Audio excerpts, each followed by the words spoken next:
Sveiki, malonus mūsų kanalo žiūrovai. Savaitė eina į pabaigą ir studijoje, kaip įprasta, aš Kęstutis Skrebys su savo nueinančios savaitės įvykių analize. Kreipiuosi jūs, malonus mūsų žiūrovai, paspauskite mygtuką su nykščiu pakeltų į viršų, pasidalinkite mūsų laidą, padiskutuokime pokalbių kambaryje, kuris yra YouTube kanale žemiau mūsų laidos įrašo. Ir taipogi prašau, kas dar neužsiprenumeravot, užsiprenumeruokit opozicijos televizijos kanalą. Na kągi, pereikime prie nueinančios savaitės įvykių. Pirmiausia, ką reiktų pasakyti, iš tikrųjų pralaimėjusių rinkimus kurstoma neapykanta jau peržengė bet kokias ribas. Štai pirmadienio policijos pranešimas. Šiandien apie 10 val. Ryto buvo gautas pranešimas, kad Arenoje penktadienį vakare kilusio konflikto, kurio metu asmenų grupė skandavo ne su renginiu susijusią skanduotę ir rodė nepadarius gestus, taip galimai siekdama įžeisti Kauno merą. Dėl šio įvykio šiuo metu yra pradėtas aplinkybių patikslinimas. Ir bus sprendžiama, ar pradėti ikiteisminį tyrimą dėl viešosios tvarkos pažeidimo ar administracinę teiseną. Taip komentavo Kauno policijos atstovė Reda Zarauskienė. Na, visi prisimenam, kas įvyko. Penktadienio vakarą vykusioje Eurolygos akistatoje tarp Kauno Žalgirio ir Atėnų Panathinaikos skambėjo ne tik pergalės dainos, bet ir išskirtinai Kauno merui Visvaldui Matijošaičiui skirtos skanduotės. Vienu metu, kai Kauno meras ėjo pro ištikimiausių Žalgirio gerbėjų tribūną, dar kitaip vadinami Green Boys, iš jos pasigirdo visų arenoje girdima skanduotė. Na, krabas yra rusų, toliau nesakysiu, visi puikiai prisimenam. Kauno meras išgirdęs šią skanduotę priėjo prie sirgalių ir jiems bandė kažką pasakyti, bet tuomet jam buvo rodomi nepadorus gestai, vidurinis pirštas ir taip toliau ir taip toliau. Na, aš tiesiog priminsiu administracinių nusižengimų kodeksą. Jo 508 straipsnis. Statutinio valstybės tarnautojo, kario ir žvalgybos pareigūno garbės ir orumo pažeminimas. Statutinio valstybės tarnautojo garbės ir orumo pažeminimas reiškiamas žodžiais, gestais, įžeidžiančių įžulių, provokuojančių elgesių ar kitokio elgesių, užtraukia baudą nuo 90 iki 140 eurų. Ir tas straipsnis kuo puikiausiai veikia. Pabandykit kur nors, ar gatvėj, ar kokio nors renginio metu pasiųsti kur nors toliau policininką, ar parodyti jam vidurinį pirštą. Štai jums gyvas pavyzdys. Tauragės policija išplatino pranešimą spaudai, kuriame skelbia, kad 21 metų sausio 28 dieną apie 11 val. Socialinio tinklo Facebook paskyroje pagalba vairuotojams Tauragėje buvo publikuota nuotrauka, kurioje pavaizduotas tarnybinis automobilis su prierašu, kurio tekstas, na, kaip vėliau paaiškėjo, žemina policijos pareigūnus. Na ir koks buvo tas tekstas? O tekstas viso labo buvo toks. Stovi agurkai prie Pepko. Nu, Pepko tokia parduotuvė. Viso labo toks tekstukas. Skubiai buvo atliktas tyrimas, asmuo nustatytas, surastas ir jam pagal mano minėtą straipsnį paskirta bauda.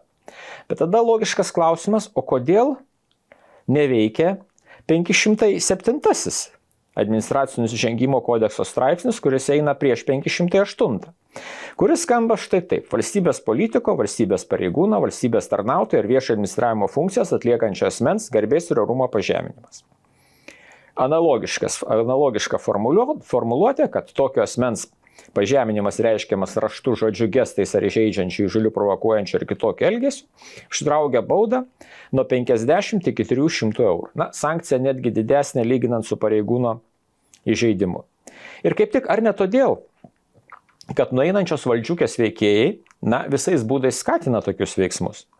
Dar nepradėjus dirbti naujai vyriausybei, 2 mitingai prie Seimo, na, viename pagarsėjusiai Tėvynės sąjungos Lietuvos krikščionių demokratų lakštingalai labai jau pynėsi liežuvėlis, bet miniai kaitinti tiko ir tai. Na, o apie incidentą Kaune. Vis dėlto pirmadienį pasirodė Kauno policijos pranešimas, kad, na, kaip aš jau minėjau, pradėtas tyrimas, ar taikyti ikiteisminį tyrimą pradėti, ar taikyti administracinę atsakomybę. Bet lyg burtų lazdeliai mostelėjus pasipylė valdžiukės atstovų pasisakymai. Tą patį pirmadienį toks Dainius Žalimas savo socialiniam tinkle rašo: pastaruoju metu pastebiu, jog keičiantis valdžiai daugėja mėginimų užčiaupti oponentus. Per visokius anoniminius skundus teisėsaugai tai pradėdavo visi prorusiški autoritarai. Šįkart yra noras užčiaupti ir persekioti fanus. Nu, Įdomus požiūris, aišku. Štai taip prasideda antisemitinės, korumpuotos, prorusiškos ir prokiniškos teistų ir teisiamųjų koalicijos valdymas. Čia ponas Žalimas daro tokią išvadą. Pagarsėjęs Seimo narys Matas Maldeikis taip pat pirmadienį. Būti politiku reiškia, kad privalai auginti storesnį odą. Tavęs negali žeisti tautos balsas, netgi žmonių, kuriuos ilgus metus laikei savo dominiją. Irgi maždaug. Niekinkit Kauno merą, niekinkit mūsų politinių oponentus, tęskit tokias šlikščias skanduotės ir jums nieko už tai nebus. Na, prie šio choro jau vėliau prisijungė visas už Ingrydų choras, pradedant kažkodėl save vadinančio analitiku Mariu Laurinavičiumi, kuris savo Facebook'e daug kartų kartojo šią šlikščią skanduotę, baigiant buvusią Užkalnio sugyventinę. Ir tik advokatė profesorė Liudvika Meškauskaitė ketvirtadienį žinių radijuje teisiškai aiškiai tai įvertino ir aiškiai pasakė, riba peržengta. Dar daugiau, įvertino jau ne administracinių nusižengimų teisės kodekso prasme, bet baudžiamojo kodekso 170 straipsnio 2 dalies prasme. Tas, kas viešai tyčiojosi, niekino, skatino neapykantą ar kurstė diskriminuoti žmonių grupę, ar jai priklausant asmenį dėl amžiaus, lyties, seksualinės orientacijos, neįgalumo, rasės, tautybės, kalbos ir kilmės, socialinės padėties, tikėjimo, įsitikinimo ir pažiūrų. Baudžiamas bauda arba laisvės apribojimo, arba arešto, arba laisvės atėmimo iki 2 metų. Tai ponia Liudvika, profesorė, jinai vertina, kad gali būti šiuo atveju pritaikomas netgi ir baudžiamasis kodeksas. Bet man norisi paklausti, ar Lietuvoje dar galioja įstatymai? Ar galioja administracinių nusižengimų kodeksas, kai eina kalba apie viešus įžeidimus ir neapykantos kurstymą? Ir taipogi noriu paklausti, ar tie ponai Žalimas, Laurinavičius, Matas Maldeikis supranta, ką daro? Ar pasėję vėją nepjaus audros? Dar vienas retorinis klausimas. Mažvaikį nueinančioje vyriausybėje vykdyta vertybinė, aišku, kabutėse politika, nešia naudą ne Lietuvai. Pritaikius sankcijas Belarus skaliai, daugiausia nukentėjo Lietuva ir Baltarusija, o daugiausia laimėjo Rusija. Už 76% padėjusi pelną Ural kaliai labiausiai dėkinga galėtų būti Landsbergiui ir jo kompanijai. Anot klasiko, kas galėtų paneigti galimybę, kad iš Ural kaliai pelno nubirėjo ir tiems, kas padėjo tą pelną išauginti. Taigi klausiu, aišku, retorinis klausimas, ar galima tais pačiais žodžiais viešai išdergti Gabrielių ir Šimonytę ir dar priedo vidurinį pirštą jiems į veidą įbesti. Įdomu, kokia būtų tada reakcija tiek tų pačių trubadūrų, kurie rėkia, kad viskas tvarkoj, Žalgirio fanai buvo teisūs, tiek ir teisėsaugos reakcija. Na, o dabar pereikime prie, ko gero, svarbiausio šios savaitės įvykio, tai ministrų skirimo peripetijos, įvardykim taip, nes daug diskusijų buvo, kandidatai, jau aiškus, kokie bus kandidatai į visas ministerijas. Na ir dar vienas klausimas, kurio kažkodėl niekas nenori aptarinėti, tai būtent vyriausybės programa. Praėjusią savaitę žadėjau, kad ministrų personalijoms daugiau dėmesio skirsiu būtent šios savaitės apžvalgoj. Ta ir padarysiu. Taigi, kas ministrų paieškoje labiausiai krenta į akis? Visų pirma, sakau tą labai nuoširdžiai ir be ironijos, mane pritrenkė socialdemokratų, vienos iš solidžiausių Lietuvos partijų. Ta reikia konstatuoti, su tuo reikia sutikti ir taip iš tikrųjų, ko gero yra. Neorganizuotumas ir nepasirengimas perimti valdžią. Kodėl aš taip sakau? Niekam nepaslaptis. Socdemai buvo reitingų lyderiai. Buvo aišku, kad jie dalyvaus valdančioje koalicijoje, o gal net ir bus jos formuotojai. Kas beje ir įvyko. Pradžioje sumaištis, kas bus premjeru. Šiaip netaip išsisprendė. Blinkevičiūtė sumokėjo vos ne 2 reitingo kritimu, bet nuspręsta, kad premjeru bus Gintautas Paluckas, prezidentas pateikė Seimui, Seimas patvirtino, atrodo, ko belieka laukti. Koalicija skaitlinga, laikas formuoti vyriausybę. Taip sakant, atėjo laikas parinkti ministrus. Ir pradžioje paskelbiama, kad vienam ar kitam asmeniui pasiūlyta tapti ministru. Gintautas Paluckas tą patvirtina, o po kelių dienų paskelbiama, jog asmuo atsisakė užimti siūlomas pareigas. Tai aš taip dabar galvoju, ar premjeras siūlydamas vienam ar kitam asmeniui užimti pareigas su juo nederino šito klausimo, tiesiog per spaudą pasiūlė, ar nesulaukė to asmens sutikimo. Nes, sakykime, keletas pavyzdžių. Pirmasis tą padarė Sveikatos apsaugos ministerijoje projektuotas ilgametis Antakalnio poliklinikos, o dabar Vilniaus rajono centrinės poliklinikos vadovas Evaldas Navickas. Buvo įvardintas kaip kandidatas į Sveikatos apsaugos ministrus, po kelių dienų pasakė, kad jis to posto atsisako. Dabar jau įvardinta kita kandidatė Marija Kubauskienė. Antrasis tokį pat pokštą iškrėtė Alytaus meras Nerijus Cesiulis. Paskirtasis premjeras įvardė jį kaip kandidatą į vidaus reikalų ministrus. Vardė, kad taip, mūsų partijos kandidatas Nerijus Cesiulis, dabartinis Alytaus meras. Tada Cesiulis pasako, na, aš dar sutikimo nedaviau, aš per savaitgalį pagalvosiu. Ir po savaitgalio vėlgi, kažkodėl tai ne paskirtajam premjerui, bet savo socialiniam tinkle padaro įrašą, kad atsisako to pasiūlymo. Man vis dėlto nesuprantama, nejaugi ponas Paluckas pasako pavardės, kaip liaudis sako, iš lempos, nesuderinęs su kandidatais, sunku būtų to patikėti. O gal žmonės duoda sutikimą, bet po kelių dienų apsigalvoja. Abiem atvejais daugiau nei nesolidu. Tikrai to buvo sunku tikėtis iš vienos solidžiausių Lietuvos partijų. Tokio pasimetimo ir tokio neorganizuotumo. Ir be jokios abejonės visus šokiravo ir manau, kad tebe šokiruoja socdemų kandidatė į krašto apsaugos ministres Dovilė Šakalienė. Jūs rimtai, stovint geopolitinių sukrėtimų prieangyje, į tokį postą skirti tokį asmenį, kažkoks toks, dežavu, Bilotaitė numeris 2. Aš tikrai nenorėjau kalbėti ir plėstis šią temą apie Šakalienės asmenybę, bet tai jau vis dėlto per daug rimtas paskirimas. Tokiu įtemptų laikotarpiu krašto apsaugos ministras. Ji pati prisipažino turinti Aspergerio sindromą. Liudydama riaušių byloje, jinai nesugebėjo stovėti tribūnoje ir atsakinėti klausimus. Jinai pati kalbėjo apie savo sveikatos problemas vienoje iš televizijos laidų. Aspergerio sindromą turinti žmonės pasaulį mato ir girdi ir jaučia kitaip nei kiti žmonės. Jei sergate Aspergerio sindromu, jis liks visam gyvenimui. Tai nėra liga ar susirgymas ir jo negalima išgydyti.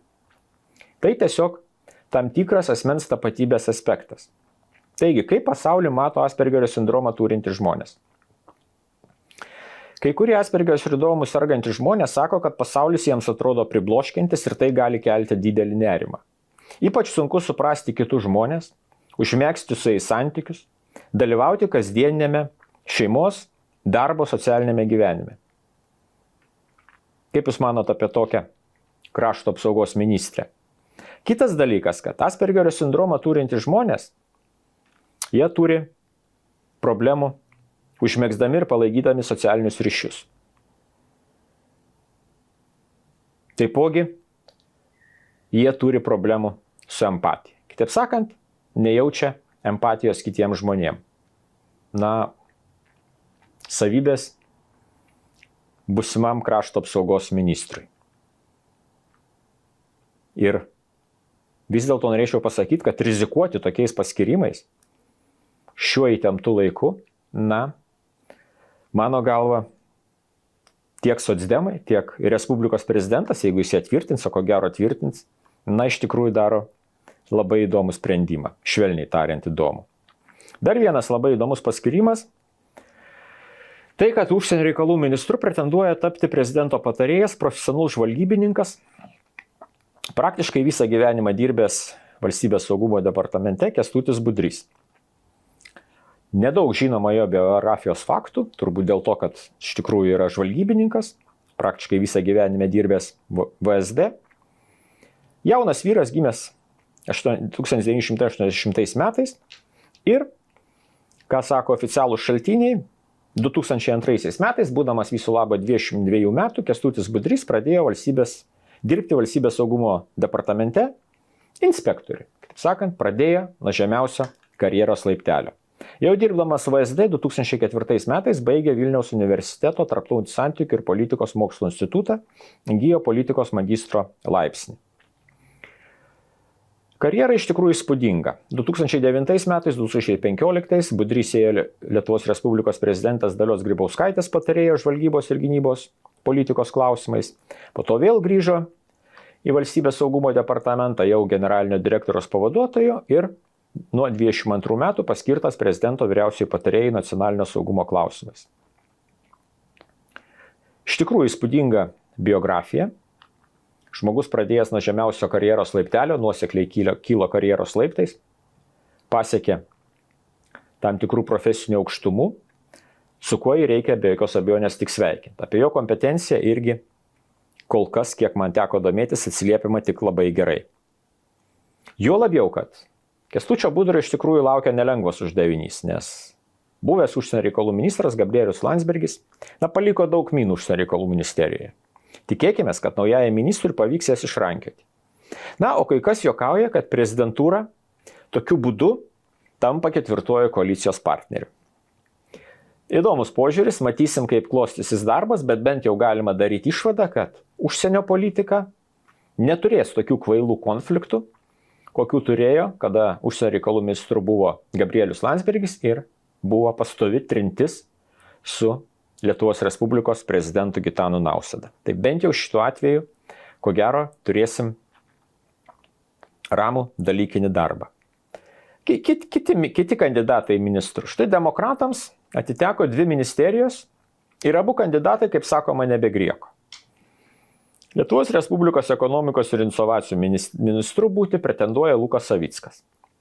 Tiesiog priminsiu, jog 20 metų vasarą buvusio vyriausybės vicekanclerio Luko Savicko namuose rugpjūčio mėnesį buvo sankcionuota krata.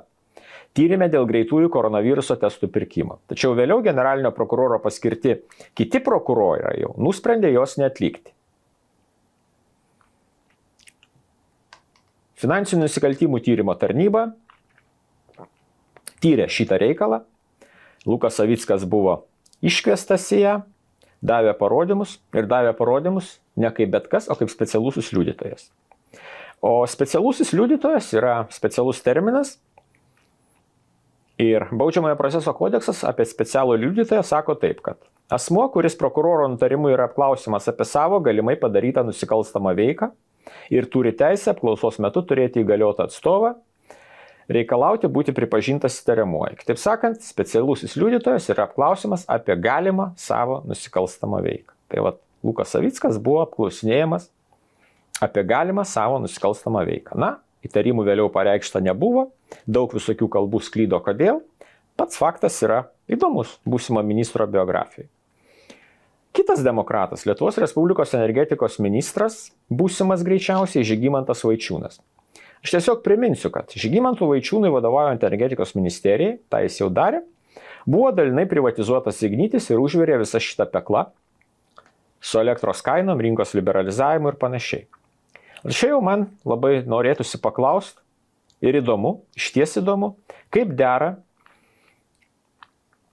šitą kandidatūrą su Remigijaus Žemaitaičio programinėmis nuostatomis delistinguoti Ignitį. Bus rašoma vyriausybės programa, o jinai jau turi dabar būti rašoma, pamatysim, kaip tas bus įvertinta. Daugiausia myslių buvo, su Nemuno aušros kvota. Teisingumo, aplinkos ir žemės ūkio ministerijos. Teisingumo ministro kandidatūra jau kaip ir aiški, advokatas Gintautas Bartkus. Jau dirbė šiame poste. Bet yra pikantiškų detalių.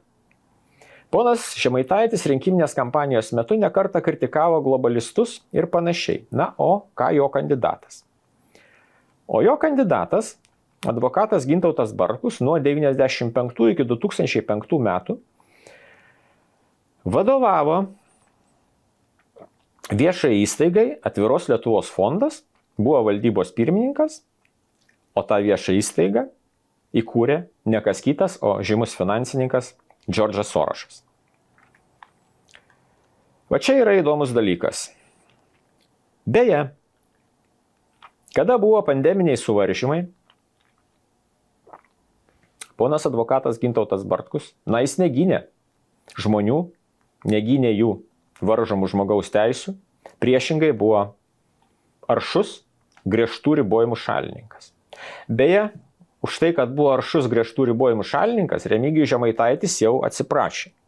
Ir ne vieną kartą viešai televizijoje. Iš jo kandidato tokio atsiprašymo negirdėjau. Be jokios abejonės, nieks negali abejoti daktaro Gintauto Bartkaus kaip teisinio kompetencija. Tiesiog norisi paklausti Remigijaus. O kaip su Nemuno aušros rinkiminės kampanijos metu deklaruotomis vertybėmis. Penktadienį reikėjo informacija, kad prezidentas ir jo komanda jau abejoja ir dėl kito Nemuno aušros kandidato, o būtent kandidato į aplinkos ministrus. Abejojama Gamtos tyrimų centro direktoriaus pono Podėno tiek vadybinės, tiek politinė patirties stoka. Ponas Podėnas išties yra puikus mokslininkas, bet būti puikiu mokslininku ir ministru yra du skirtingi dalykai. Na ir kitas svarbus dalykas, apie kurį aš jau keliais žodžiais užsiminiau, tai paskirtasis premjeras yra įpareigotas konstitucijos per 15 dienų pateikti ir vyriausybės sudėtį, ir vyriausybės programą. Pusė šito laiko jau praėjo. Kitos savaitės penktadienis yra ta data, iki kurios vyriausybės programa turi būti pateikta. Kaip jau minėjau, užsitęsė tas tampimasis su atskirų ministrų kandidatūromis ir, kiek man yra žinoma, niekas dar nėra matęs vyriausybės programos projekto. Iš tikrųjų labai įdomu, nejaugi vyriausybės programa bus rašoma paskutinę naktį, kaip kad studentas užbaiginėja savo kursinį ar diplominį darbą.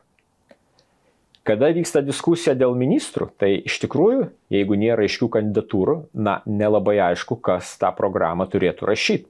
Nejaugi nueinančios vyriausybės politiniai pareigūnai ar ministerijų klerkai.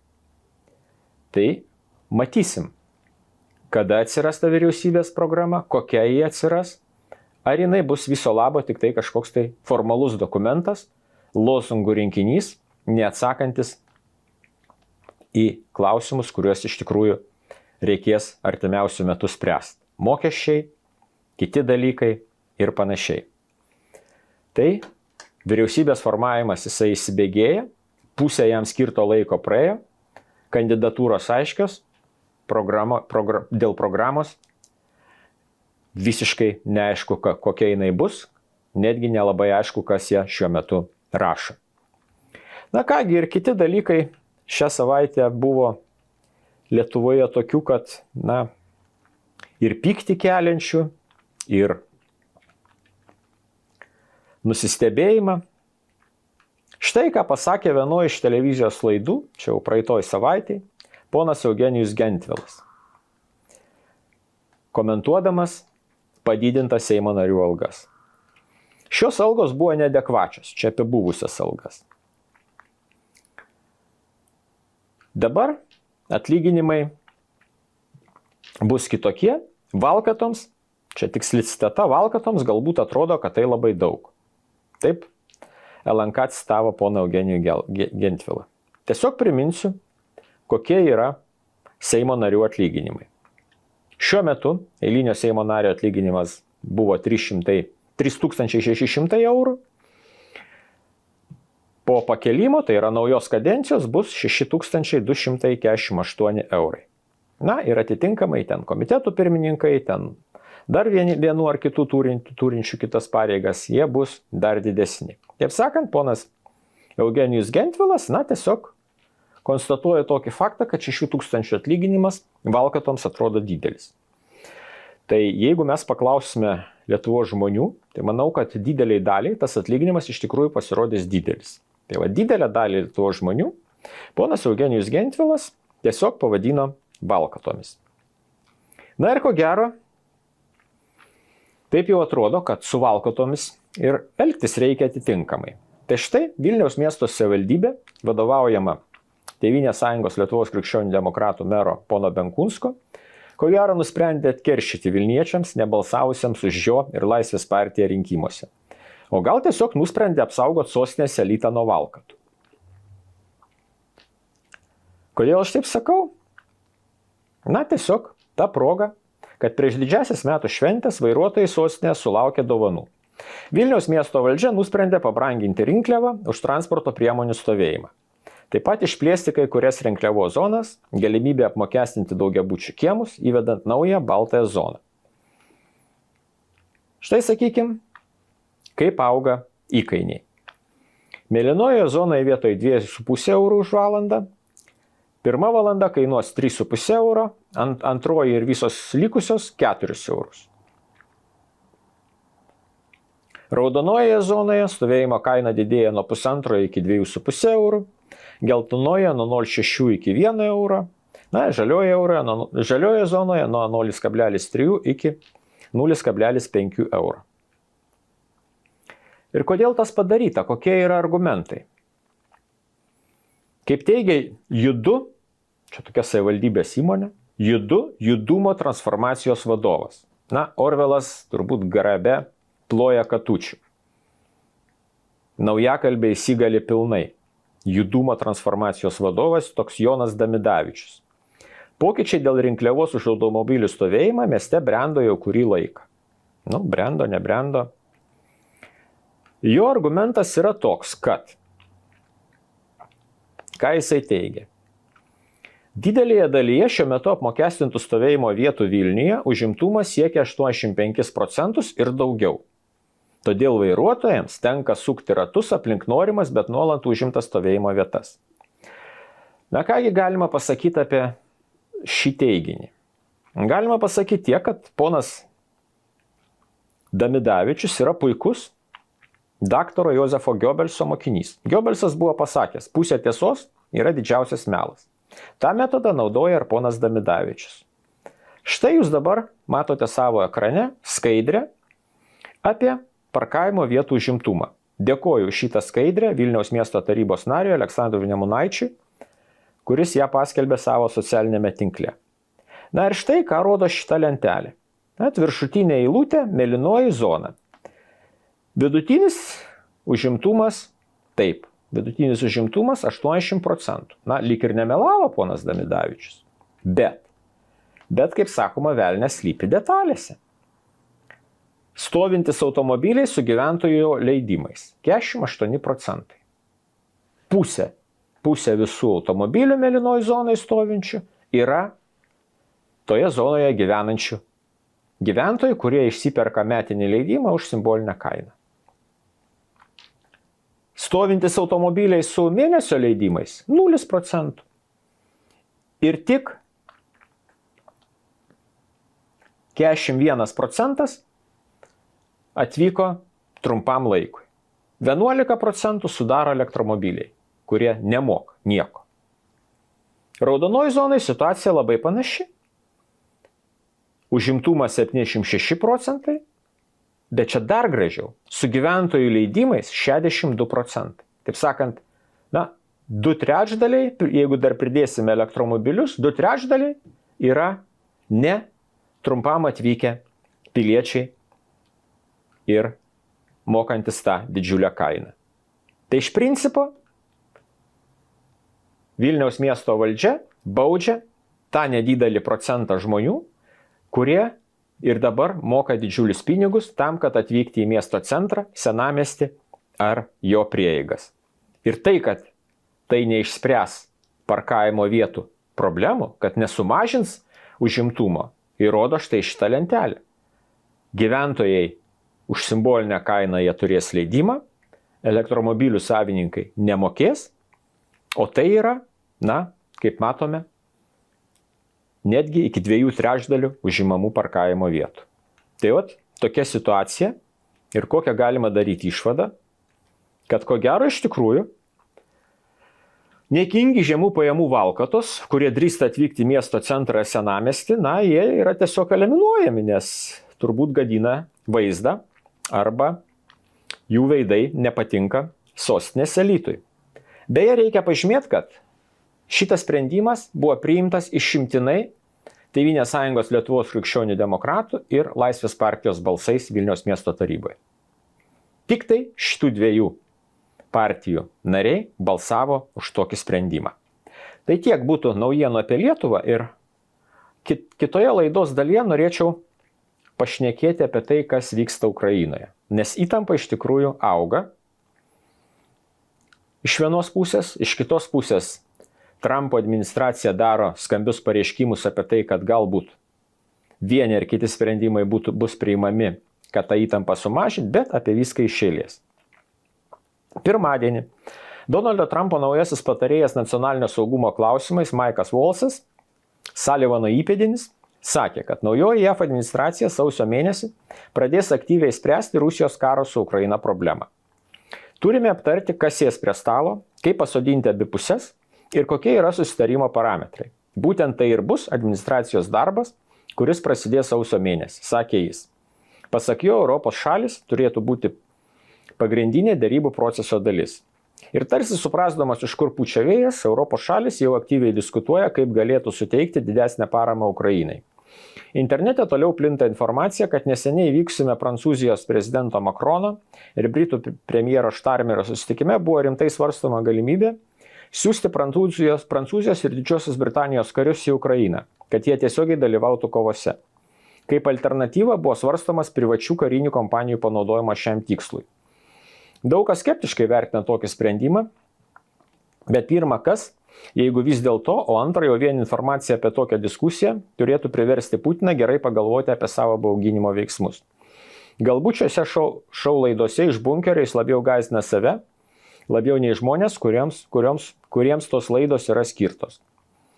Tuo tarpu NATO jau diskutuoja apie prevencinius tiksliuosius smūgius prieš Rusiją. Tuo atveju Rusija užpultų alijanso šalis.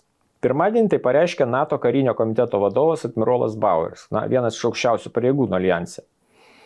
Ir tas jo pareiškimas, jis vėlgi ir paniką sukėlė, ir nerimą, ir daug kas sukrėtė. Tiksli citata, teisingiau būtų nesėdėti ir laukti, kol mus užpuls, o smogti į Rusijos raketų paleidimo įrenginius, jei jie puola. Mes turime smogti pirmieji, sakė jis. Tokios kalbos yra tik vienas žingsnis nuo idėjos vykdyti tokius prevencinius tikslius smūgius, nelaukiant, kol Rusija užpuls NATO narę. Ir iš tiesų, jei ketinama smogti prevencinius smūgius, turime smogti tikrus prevencinius smūgius, taip kalbėjo admirolas. Įtampa auga. Leisiu savo pajokauti, nejaugi NATO generolai išmoko Putino pamokas. Iš tiesų, kam laukti, reikia veikti pagal Putino receptą. Jei konfliktas neišvengiamas, smog pirmas.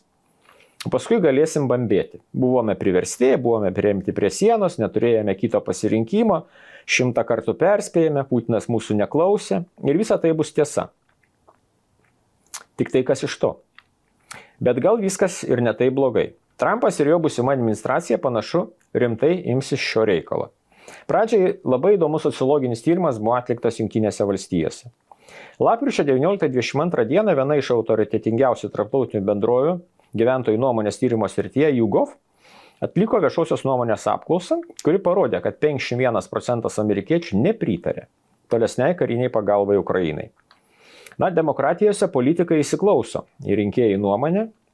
Čia Lietuvoje tik Šimonytė gali tyčiotis ir spjauti visiems į veidą. Ten, jeigu 51% žmonių pasako vieną ar kitą nuomonę, paprastai ją yra įsiklausoma. Ir šis faktas iš karto nubrėžia būsimos Amerikos politikos karo Ukrainai atžvilgių pagrindus. Akivaizdu, kad būsimoji Donaldo Trumpo administracija neturi rinkiminio potencialo teikti karinę paramą Ukrainai, pagal formulę padėsime tiek, kiek reikės. Tai nereiškia, kad naujasis prezidentas iš karto po inauguracijos nutrauks karinę pagalbą Ukrainai, tačiau vargu ar verta tikėtis, kad ši pagalba tęsis neribotą laiką. Netiesioginis įrodymas, kad Donaldas Trumpas įgyvendins galimybę priversti nutraukti karą yra tai, kad jis specialiuoju pasiuntiniu Ukrainai paskyrė Keitą Kellogą, vieną iš šią vasarą parengto plano, kuriuo siekiama nedelsiant susitarti dėl taikos tarp Rusijos ir Ukrainos autorių. Šį planą žino visi, jo esmė ta, kad jei Ukraina pasipriešins ir atsisakys dėrėtis, Donaldas Trumpas nutrauks karinę pagalbą Ukrainai. O jei Rusija pasipriešins, jis padidins ginklų tiekimą Ukrainai. Aš jau komentavau, kad šis planas neatsako į vieną klausimą. Ką daryti, jei abi pusės atsisako sėsti prie derybų stalo? Didinti ginklų tiekimą Ukrainai ar priešingai nutraukti? Tačiau aišku viena, šis planas tikrai nenumato tęsti sekinančio karo. Ir kasgi tas Keitas Kellogas, kuris paskirtas specialiuoju pasiuntiniu konfliktui Ukrainai išspręsti. Jis yra 80 metų atsargos generolas, leitenantas, Vietnamo karo veteranas, taip pat dalyvavęs operacijoje Audra dykumoje, kaip 82-osios oro desanto divizijos štabo viršininkas. Iš kariuomenės išėjo į pensiją 2003 metais. Pirmosios prezidento Trumpo kadencijos metu jis buvo nacionalinio saugumo tarybos personalo vadovas ir ėjo viceprezidento Maiko Penso patarėjo nacionalinio saugumo klausimais pareigas. Maiklo Volso paskirimas padėjėjai nacionalinio saugumo klausimais taip pat įrodo, kad Trumpas nenori tęsti karo iki išsekimo vienos ar kitos pusės. Šie politikai nekartą pasisakė už tai, kad karas būtų nedelsiant nutrauktas, net ir teritorinių nuolaidų Ukrainai kaina. Jo labiau, kad vakarai, kuo toliau, tuo labiau, turbūt ir daugelis iš mūsų. Mes irgi įsitikiname, kad Ukraina pralaimi sekinantį karą, daugiausia dėl karių, ne dėl ginklų trūkumo. Vakarų partneriai jau seniai reikalauja sumažinti Ukrainos mobilizacinį amžių iki 18 metų. Tačiau Zelenskis ir aukščiausioji rada atsisako tai daryti. Beje, vėlgi remdamėsi sociologinių apklausų duomenimis. BBC skelbia tokį faktą, kad Jungtinės valstijos spaudžia Ukrainos valdžios instituciją sumažinti mobilizacijos amžių iki 18 metų. Prezidento Joe Biden administracijos atstovas žurnalistams Vašingtone sakė laikantis anonimiškumo sąlygos. Pasak Joe Biden administracijos atstovo, Kijevas mano, kad jam reikia mobilizuoti dar 160 000 žmonių, tačiau JAV daro prielaidą, kad mobilizuojamų žmonių skaičius turėtų būti didesnis. Reuters savo ruožtų praneša, kad JAV prezidento administracijos narys sakė, kad gryna aritmetika rodo, kad Ukraina nemobilizuoja pakankamai pajėgų, todėl dabar Donbase Ukrainos ginkluotosios pajėgos traukiasi. Žinom, suprantam, kad kai kurie Ukrainos politikai ir komentatoriai turi kitokią nuomonę šio klausimu. Tačiau tokią nuomonę turi Ukrainos partneriai vakaruose, visų pirma, Jungtinės Amerikos valstijose. Ir būtent jie, o ne Ukrainos politikai ir komentatoriai lemia vakarų karinės pagalbos mastą. Ar Amerikos žmonės gali pakeisti savo nuomonę? Gali. Pavyzdžiui, praėjusiais metais jie rėmė karinę pagalbą Ukrainai, dabar jau ne. Tačiau ukrainiečiams, ko gero, būtų neapdairu tikėtis, nes paramos Ukrainai lėto mažėjimo tendencija buvo matoma jau seniai. Paprastai reikėtų numanyti blogiausią scenarijų, o jei kas nors pasikeis, tegul tai būna maloni premija. Tai iš tikrųjų, iki Trumpo inauguracijos liko šiek tiek daugiau negu 1,5 mėnesio, paskirimai atitinkamų pareigūnų padaryti, padėtis fronte yra pakankamai įtempta, ir mums belieka laukti, kokie bus Jungtinių Amerikos valstijų, o kartu ir visų vakarų sąjungininkų sprendimai sausio mėnesio viduryje ir ar pavyks susodinti abi pusės už derybų stalo. Kągi, tokia buvo mano nueinančios savaitės įvykio analizė. Aš dėkoju Jums už dėmesį. Paspauskite tą mygtuką su nykščiu pakeltų į viršų, pasidalinkite mūsų laidą, padiskutuokime pokalbių kambaryje, kuris yra žemiau laidos įrašo. Ir pasiūlykite pokalbių temas, pašnekovus. Dar kartą ačiū Jums už dėmesį, sudie ir iki kitų susitikimų. Politinė reklama apmokėta iš Lietuvos valstiečių ir Žaliųjų sąjungos sąskaitos.